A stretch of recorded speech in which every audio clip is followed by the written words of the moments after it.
जैसे इंसानों का कबीला होता है ना या उनका ख़ानदान होता है, इसी तरह अल्फ़ाज़ का भी और क्वालिटीज़ का भी कबीला होता है और पूरा उनका ख़ानदान होता है और वो पूरा पैकेज ही मिलता है। मिसाल के तौर पर अगर कोई झूठा शख़्स है ना, तो उसके साथ वो बददयानत भी होगा, वो बेईमान भी होगा, वो करप्ट भी होगा, वो लालची भी होगा और वो ज़ालिम भी होगा और वो बददयानत भी होगा। इसी तरह जो उसके मुकाबले में दूसरा शख़्स है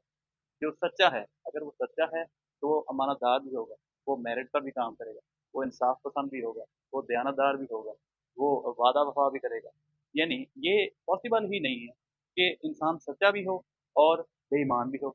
और ये पॉसिबल इसी तरह ये भी पॉसिबल नहीं है कि इंसान झूठा भी हो और अमानतदार भी हो, झूठा भी हो और इंसाफ़ पसंद भी हो। तो ये जो पूरा पैकेज है अल्लाह ताला ने उसका पूरा जिसको भी चाहिए होता है अल्लाह ताला उसको पूरा पैकेज ही देता है। अगर वो ना भी चाहे तो ऑटोमैटिकली बाकी जो उसका ख़ानदान है, उस क्वालिटी का